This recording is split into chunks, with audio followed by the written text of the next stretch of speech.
to the seventh chapter, that is conservation of plants and animals. So I will be using this NCERT textbook, and you will get your homework daily as usual through your class teacher to do. So in this chapter we are going to discuss about the main issue that nowadays we are facing, that is how we can protect our animals and plants. So everybody may ask question that why we have to protect animals and plants. If we have money we can live, but actually no.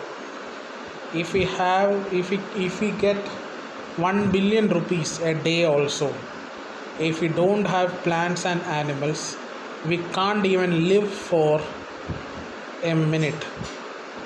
Think like this. That means if there is no plants on this surface of this earth, then most of our human beings, the essential need, that is oxygen, will be under threat. And you think that if they are going to start pay for an oxygen for every breath, so what should be our salary? So it is very much important. And if there is no wheat, if there is no rice, if there is no vegetables, if there is no animals, if there is no milk, if there is no cheese, then how much money if we gain also or earn also per day, that don't have any use. So it is one of the major issue faced by humans in nowadays, that is the conservation of plants and animals. And there will get a lot of questions from this in the coming years related to this, because everybody wants that you must be aware about your natural system and natural resources. So for the first of the main thing, we are going to discuss one of the major causes why we have to protect these animals is deforestation. Deforestation means cutting down the forest or clearing the forest areas by cutting the trees or by fire. Even forest fire, natural forest fires are okay, but artificial forest fires are also cause deforestation. But natural forest fires, it will come in one season, and some plants, they need some seeds to break, they need higher temperature. Once that is over, the new plants will come.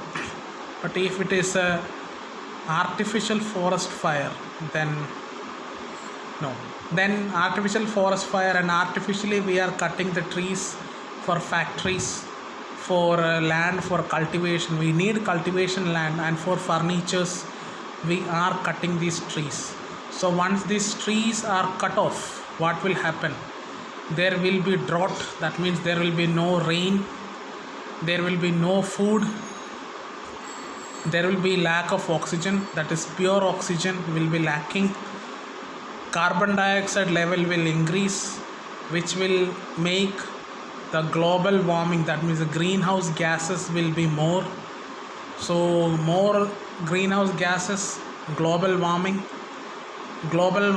will lead to climate change, and this climate change may sometimes cause drought and desertification. Drought means no water, and desertification.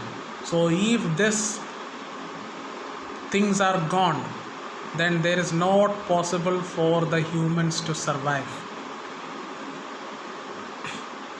And in order to protect these things, many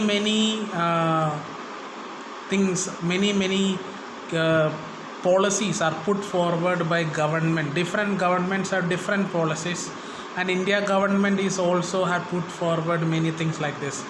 For example, national park, bioreserves, and zoo protecting these animals, bird sanctuaries, wildlife sanctuaries, many things are put forward. So there are many bioreserves are in and around our areas. For example, we have heard about the national parks. For example, most commonly we have heard about is Kaziranga National Park, where the horned rhinos are protected, one-horned rhinos are protected. Then same way we are having national park also, bioreserves also. National park means there will be, national park means area is reserved for wildlife where they can freely use the habitat and national resources. Mainly they will be focusing on wildlife, but there will be plant species also will be protected.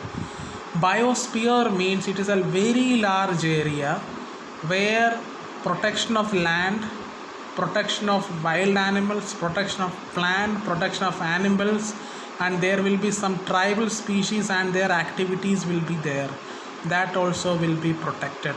And apart from that, where we have sanctuaries, areas where animals are protected from any disturbance to them and their habitat. So we are having wildlife sanctuaries, bird sanctuary in Delhi.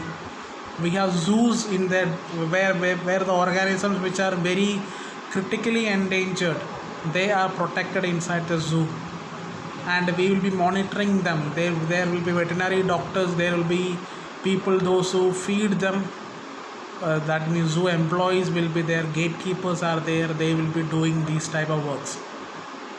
So bioreserves, we are having many bioreserves nowadays in India, and some of the bioreserves and sanctuaries names are given, that is Tawana Reserve, Dain Reserve, Bori Reserve, Satpura National Park.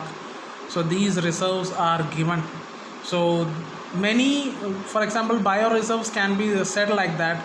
Many national parks and natural sanctuaries, they will club together and they will make it as a big area that can be called as a bioreserves. And in bioreserves, what they are protecting? They are protecting flora and fauna. Flora means the plant species, fauna means the living species, that means life, animals. These both are protected there. Any type of plant species we can call it as flora, any type of animal species is called as fauna. And what type of species they are protecting there? They are mainly protecting the species which are very endemic to the area. Endemic means these species are exclusively, these organisms are exclusively found in that particular area only. They are not found anywhere else in this area, in this place. So these type of organisms are protected there inside these bioreserves and national parks. And if any species are under threat, for example, Asiatic lions are also there, African lions are also there. They are two different species, but they are lions. But Asiatic lions are protected mainly in India, China, Afghanistan and those areas. But African lions are protected in some African countries like Zambia, Namibia. They are protecting those. So these endangered species also are protected there. So these are the main things which we have to study. And we have wildlife sanctuaries and we have national parks also. So wildlife sanctuaries means they give very suitable conditions for the wildlife to grow there. That means these wildlife which they are endangered, they are protected from poaching, and we are not allowed to disturb them. But in national park and in the biosphere reserve, it is a big area, so poachings and some of the people may enter and disturb their natural habitation. So this is not allowed inside the wildlife sanctuaries and in zoo. And national parks means where they are focused mainly upon one particular organism. For example, Project Lion and Gir Forest, it is a national park where Asiatic lions are protected. Project Tiger is also something like that, which is known as Satpura National Park, where some of the national parks in South India, these tigers mainly they are focused upon one organism, but along with that many other animals and plant species are also protected inside this national parks. So they will be giving much importance to the endangered species mainly in these national parks. So by protecting them, we can protect our ecosystem and our biosphere and our biodiversity, so that our life, human life, will be very smooth there. So this is the main reason why we are protecting these animals. So we will discuss more about with many examples in this coming week through homework. So you may have to do some work through internets and by some other reading. So I will be giving the names of many national parks, many wildlife sanctuaries where these organisms are protected, and what is the difference between a zoo and a wildlife sanctuary. So you have to find out these differences, what are they, and you have to make it like a homework note. Thank you, and if you have any doubt, please reply to me.